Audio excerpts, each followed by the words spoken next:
So you guys know I spent over half my career working in an Italian restaurant, right? Well, today I want to show you how I make my meatballs. I spent a long time perfecting this recipe and I think you're going to like it. I start with 12 pounds of ground beef and I do 6 pounds of pork sausage. That's my ratio. Now, we set that aside and we're going to do our veggies. I use red bell peppers, green bell peppers, yellow onion, fresh parsley because it adds a great aromatic, and of course I got tons of garlic I put in there. Now I'm going to throw all this into the food processor. What we're going to do is puree it all. We don't want to just chop it up. I want to get this almost liquefied. So we're going to let it go for a few minutes till it looks like this. Then we'll go ahead and add that right back into our meat. At this point, I'm going to go ahead and add my eggs. You can do anywhere from 10 to 12. Just get them cracked, pour them right into there, and you'll be good to go. Set that aside and we're going to make a panade. Now this is a mixture of bread and milk. Actually, this is the secret to keeping those meatballs tender, and it also helps hold the moisture in them. So when I get the bread in there, I also like to add a little bit of this beef base.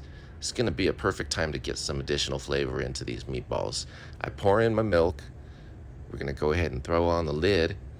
We're going to put this over on the mixer and we're going to just puree it till it gets nice and smooth. Let it go for 3 or 4 minutes. You can't overmix this. The smoother the better.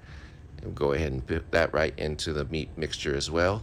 Be sure and scrape that out and get all of it in there. Now we're going to go ahead and season. I start with my Parmesan cheese. Go ahead and hit that with a couple big handfuls of salt because we don't want these to be bland.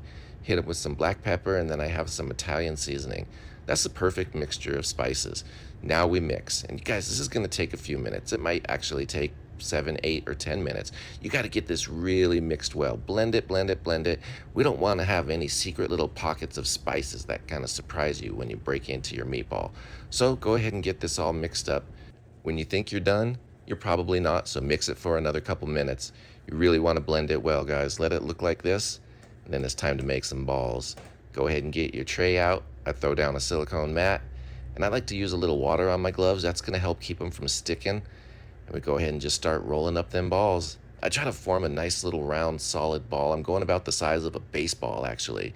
Well, we get that all rounded up, set it down, and we're just going to continue the process. A little bit more water, another handful of meat. Now, I don't make these meatballs very often anymore, but I did it for so long, I kind of have a good feel for what size I'm supposed to make and how to grab the right amount of meat. Everybody knows what I'm talking about when you do something over and over. Repetition has its way of doing that, helping you out in the kitchen. So I get all my balls done. Meanwhile, the oven's preheating, 360 degrees, and we're going to throw these in there for about 45 minutes. What we're looking for is an internal temperature of 165 degrees, and look at that ball. It's absolutely perfect. Let's go ahead and make some sauce. We'll get these things plated up. So I'm going to start with some olive oil in a pan, and we're going to throw down a yellow onion. I just got a small dice on that. Mix that around in there. I don't want to burn this. I don't want any brown on that onion. Just soften it up a little bit and we'll add in our garlic. Same thing with the garlic. No brown on the garlic. Just soften it up. It's going to only take a couple of minutes. Get it all mixed up really well. Once it's kind of softened, we're going to go ahead and add in our tomatoes. I'm using a San Marzano style whole tomato. They're in the sauce. I go ahead and throw them in there. Give that a nice stir. We're going to let this all simmer for about 20 minutes. We want those onions, garlic, everything to kind of start mending together. We also want them to soften up. Now we're going to throw in our stick blender. Just get this all pureed. It shouldn't take too long. It should all be pretty soft. Just give a nice blend. You do want to get it all real smooth. When it looks like this, you're just about ready. Go ahead and season it up now. I'm going to throw a couple big handfuls of salt in there. That's absolutely pertinent if we want this to have some flavor. Mix that around. Now we're going to go in with our basil. I'm using fresh herbs for this sauce today. I'm not using dry. It's going to have a really nice, bright, pungent flavor. So I'm just going to throw that basil in there, give that a little stir. We're going to let this go for about 30 minutes.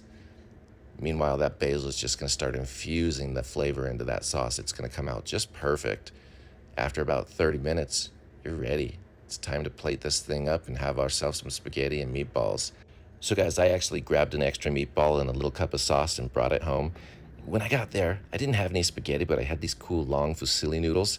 Thought these would work perfect. So I throw my meatball down on that, little scoop of sauce, and that's it. I was ready to just tell you what, I am so excited.